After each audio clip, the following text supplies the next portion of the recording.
여러분 반갑습니다. 현월 선임입니다. 신신명 3일차 수업이 되겠습니다. 오늘은 신신명 7번부터 11번까지 5구절에 대해서 공부하겠습니다. 먼저 7번 한번 보시겠습니다. 원동태어하야 무혐무여로다. 원만하기가 동태어 태허공과 같아서, 태허공 아주 크다는 뜻이겠죠. 무허무여라, 모자람도 없고 남는 것도 없다, 딱 맞다 이 말입니다. 우리가 앞에서 공부를 하면서 바람직한 삶, 그 다음에 지극한 도, 그 다음에 신심을 그렇게 표현하자 그랬죠. 그다음 무상대도 이렇게 이제 표현을 했는데, 대체적으로 이제 그렇게 이야기를 하죠. 근데 이런 것들이 삶과 동떨어진 것으로 생각할 수가 있어요. 그렇지만 우리가 이치를 알면 망상이 부글부글 끓는 그대로, 또 일상에서 보고 듣는 그대로, 그야말로 우리가 툭 터져버리면 한치의 잘못된 것도 없다는 것을 알게 되고, 모자람도 없고 남음도 없다 이렇게 이제 보는 것입니다. 여기서 그 이야기를 하고 있는 것이죠. 남음이 있다는 것은 부족함의 가능성을 내포하고 있는 말이기 때문에 무혐무여라는 말은 참 묘미가 있는 말입니다. 모자람도 없고 남음도 없다. 이게 다시 말하면 먼저 소개할 때 말씀드린 대로 모자람도 없고 남음도 없다는 말은 딱 맞다는 말입니다. 어디든지 딱 맞는 것이기 때문에 맞다고 말할 것도 없습니다. 어디든지 언제든지 딱 맞기 때문에 그것이 맞다 맞지 않다고 말을 할 수도 없는 것이죠. 예를 들어서 허리띠를 딱 적당하게 매고 있을 때는 우리가 일상생활을 하면서 허리띠를 맸는지 안 맸는지 모릅니다. 그죠? 모르고 그냥 허리띠를 매고서 살아갑니다. 또 신발도 그래. 신발이 내 발에 딱 맞으면 신발을 신었는지 안 신었는지 의식을 하지 못하겠죠.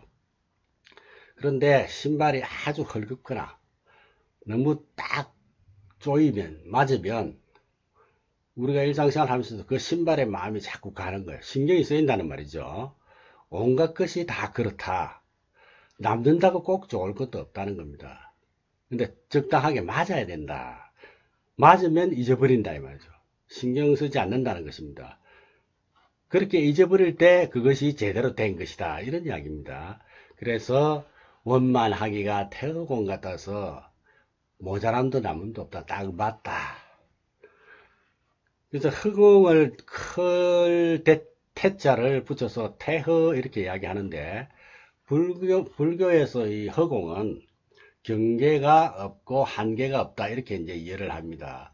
무한이라고 보는 것이죠. 그래서 원만하기가 허공과 같고 완전무결하기가 허공과 같아서 모자람도 없고 남음도 없다는 말은 허공을 두고 하는 말이 아니라 결국 우리들의 삶을 비유한 말이다, 이렇게 말씀드릴 수가 있습니다. 그 다음 8번 한번 넘어가 볼까요? 8번 양유치사 진실로 치사심으로 말미암아 소위 부려라. 그러한 까닭에 그와 같이 못함이니라. 불려 그와 같이 못하다. 양유치사, 치사심이 나왔죠. 치사. 앞에서 간택심, 정애심, 순적심, 위순심, 그럼 여기서 취사심까지 나왔는데, 이런 마음과 관련해서 말씀을 드리면 불교는 한마디로 중도라고 할 수 있습니다. 부처님께서 최초로 설하신 경전은 초전 법륜경인데, 이 경전에 보면 부처님께서 사성제나 팔정도를 이야기한 것이 아니고 나는 중도를 깨달았노라 이렇게 말씀을 하십니다. 부처님이 성도하신 후에 제일 먼저 부다가야에서 깨달음을 성취한 곳에서 베나레스로 가셨습니다. 그곳에서 5비구를 만나죠. 그 5비구가 어떤 사람인가? 부처님과 함께 수행하다가 부처님께서 수행을 그만두고 우유죽을 받아 먹는 것을 보고 타락했다고 생각하고 떠나버린 사람들이죠. 6년 동안 함께 고행했던 사람들이 자신을 오해하고 떠났기 때문에 다른 사람에게 검증을 받는 것보다는 그들의 오해를 풀어주는 것이 더 중요했다고 생각했죠. 그들은 태자를 지켜주라는 그런 왕의 명령을 받고서 출가한 사람들이었거든요. 그러니 그들의 오해를 풀어주는 일이 가장 시급한 문제였다. 그 오해를 풀어주는 것이 무엇이냐? 바로 중도였다. 중도. 태자로 살면서 가장 호화롭고 화려한 삶을 살았고, 그렇지만 그것이 삶의 전부가 아니고 이상적인 삶이 아니라는 것을 알고서 고행의 길을 찾아 나섰죠. 그러나 고행도 결국은 바람직한 삶의 길이 아니었다 이 말입니다. 그래서 나는 고행을 버리고 모욕을 하고 식사를 하고 정상적인 사유에 들어서 비로소 깨달음을 성취했다 하는 내용입니다. 여기서 나의 깨달음은 중도를 깨달은 것이다. 모든 인간은 중도적인 삶을 살도록 나는 설법할 것이다. 이렇게 초전 법륜경에 나오는 구절입니다. 중도적인 삶과 중도적인 원리를 가르친 것이 부처님의 일생입니다. 그 이후에 모든 깨달은 분들은 중도의 이치를 깨달았고 중도적인 삶을 살았었고 또 중도의 이치를 가르쳤다라고 이렇게 정리할 수가 있습니다. 신신명도 중도의 이치를 벗어나지 않고 있으며 치사를 버리라, 간택을 버려라, 정의심을 버리라, 역순, 위순 이것들을 버려라 하면서 우리가 취하고 버리는 마음 때문에 즉 원통태의한 바람직한 그 삶이 못 된다 이렇게 말씀을 하시는 것이죠. 모든 존재를 중도로 파악하지 못하기 때문에 치사를 한다 이런 이야기입니다. 치사심 없이 치사하는 것은 중도적인 삶이라 할 수 있겠죠. 치사심 없이 치사하는 중도적인 삶이 어떻게 해서 가능한가? 깨달은 자의 안목, 즉 인생과 이 세상 모든 존재에 대해서 전문적인 안목을 가진 사람은 당신들이 본대로 이야기할 수밖에 없지 않습니까? 모든 존재가 중도적으로 존재하니 중도적으로 봐라. 그리고 그렇게 보고 살아간다면 그 크게 정예심이나 간택심이 일어나지 않는다. 위순 또는 순력심 마음도 일어나지 않을 것이다. 그러면 집착이 없을 것이고 자유자재한 삶을 보장받을 수 있다. 이것이 바로 지극한 도다. 이렇게 정리할 수 있겠죠. 그래서 진실로 치사 때문에 지극한 도와 같이 못하게 된다. 양유치사, 소위불여,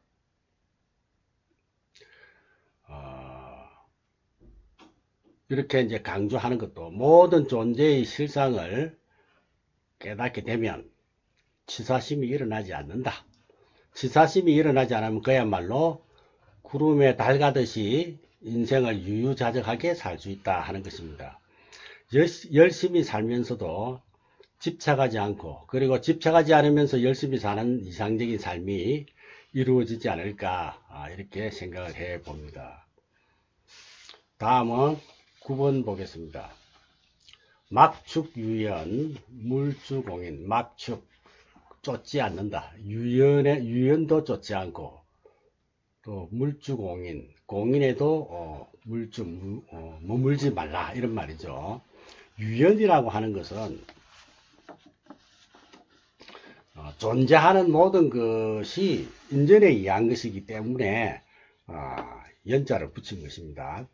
또 공한 것은 드러나는 것이 아니기 때문에 참을 인자를 써서 숨어 있다는 의미로 공인 이렇게 표현을 한 것입니다.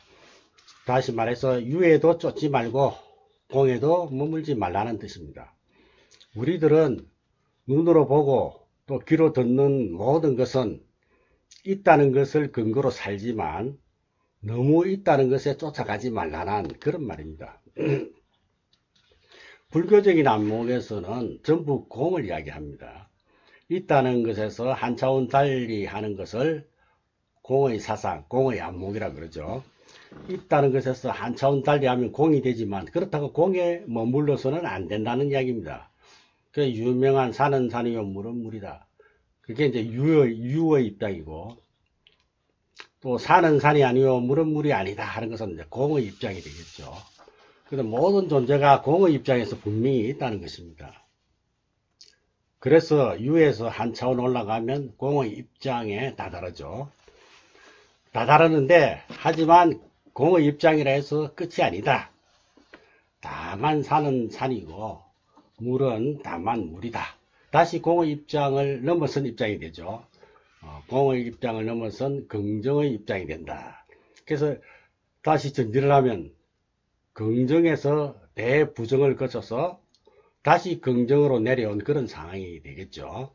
그래서 유연과 공인이 둘이 아니고 하나다. 유에도 쫓고 유도 쫓고 공에도 머무르지 않는다면, 유도 쫓지 않고 공에도 머무르지 않는다면, 다시 말해서 유도 수용하고 공도 수용하는 것이죠. 이게 중도라는 겁니다. 유와 공에 걸리지 않게 자유자재하다는 것이고, 또 그 말은 유를 쓰려면 유를 쓰고 공을 쓰려면 공을 쓰는 거예요. 또 그것을 또 초월하기도 하고, 중도의 의미가 그렇다. 이것을 잘 이해해 주시면 좋겠다 하는 생각입니다. 어디에도 치우치지 않고 중도적인 입장으로 활용할 수 있는 것, 이것은 좀 전에 공에도 유에도 공에도 걸리지 않고, 그죠? 걸리지 않는다는 것은 초월한다는 말이고, 또 유를 쓰려면 유를 쓰고 공을 쓰려면 공을 쓴다는 말은 뭡니까? 자유자재하다는 뜻이겠죠. 그러니까 내가 뭡니까? 지옥에 가고 싶으면 지옥 가고, 중도 입장에서 서면 그렇게 됩니다. 내가 지옥에 가고 싶으면 지옥에 가고, 저기 저 천상에 가고 싶으면 천상에 가고, 그 무서운 지옥에 왜 갈라 합니까? 이렇게 질문을 합니다. 왜 가겠습니까? 지옥 중생을 구제하기 위해서 가는 거예요. 자유자재하다. 막축유연 물주공인, 아주 심오한 그런 내용이 되겠습니다. 그 다음에 10번 한번 볼까요? 일종평에 한 가지로 바르게 마음을 품으면 민년자진, 민년이 사라져서 저절로 다한다. 민자는 망할 민자지요.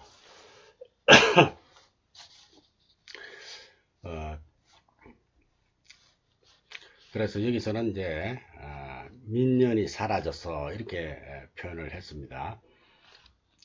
일종평에 일종평 한 가지를 바르게 지닌다. 한 가지로 바르게 활용한다 이런 말이죠. 우리는 항상 유 아니면 공에 걸리죠. 간택, 정애, 순력, 위순, 치사에도 걸립니다. 어디에도 머무르지 않고 자유자재로 수용하는 것을 우리는 일종으로 표현을 하고 있습니다. 일종. 공과 유를 한 가지로 바르게 가진다면 유라고 하는 데 따르는 문제도, 공이라고 하는 데 따르는 문제도 다 저절로 없어진다 이런 이야기입니다. 민년자진. 방금 이야기했지만 중도라는 것은 그 양변에 걸리지 않고 초월하는 거예요. 그리고 이 양변도 필요에 따라서 여기 가고 싶으면 여기 선택을 하고, 저기 필요하면 저기 선택을 하고, 이렇게 자유자재하다. 공에도 유에도 매이지 않고 자유자재하다. 일상생활에서 보면 무엇이든지 있는 데 대한 고집이나 없는 데 대한 병이다 이 말입니다. 그것에 걸리지 않고 잘 수행해야 되는데, 우리는 흔히 무상하다와 영원하다는 말을 잘 쓰는데, 무상하다는 것은 공이라는 말이고 영원하다는 말은 유라는 말입니다. 마음이 있다고 하지만 우리가 알고 있는 것처럼 그렇게 알고 있는 것이 아니다. 공하다 하더라도 텅 비어서 완전히 없는 것도 아니다. 있으면서도 공하고 공하면서 있는 것, 이런 원칙에 의해서 모든 것이 존재하기 때문이다. 이것이 존재 원리고 중도 원리다. 이 원리를 제대로 활용하여 원흉무회한 것을 일종, 즉 한 가지가 되었다고 이제 표현을 하는 것입니다.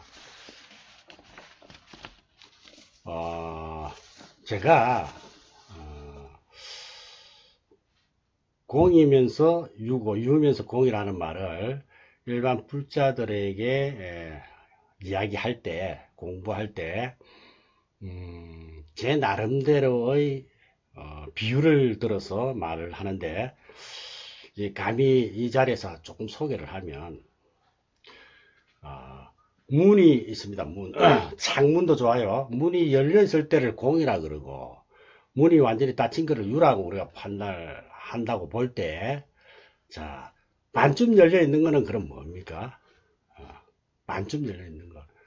추우면 닫고 더우면 여는데, 춥지도 않고 덥지도 않을 때 만약에 문을 조금 열 겁니다. 그죠? 이게 공이냐 유냐 이거죠. 그래서 항상 공과 유는 같이 있다 이렇게 볼 때, 항상 우리가 문을 한 반쯤 열어놓는 상태를 생각하면 이해가 될 것이다. 여러분들 이해하는 데 도움이 되는 건 모르겠습니다. 그 부분을 제가 잠시 소개를 했고요. 그 다음에 11번 지동귀지, 지갱미동, 움직이는 것을 거쳐, 지동, 귀지, 거친 대로 돌아가면, 지갱, 거쳐 있던 것이 다시 미동, 더 움직인다. 미자는 두루미자, 두루미자는 여기는 더욱 이런 뜻으로 설명을 합니다. 우리 마음은 어떻습니까? 변화무쌍하죠. 응무소주 이생기심에서도 우리 마음은 한 군데 가만히 있지 않고 움직이기 때문에 그 말씀을 하신 것이죠. 여기에서 거친다는 것은 움직이는 것을 거치게 하는 것으로 앞에서 말한 도로염전과 같은, 6번의 도로염전과 같은 말이에요. 한가수고로의 생각만 고요하게 할 뿐이다.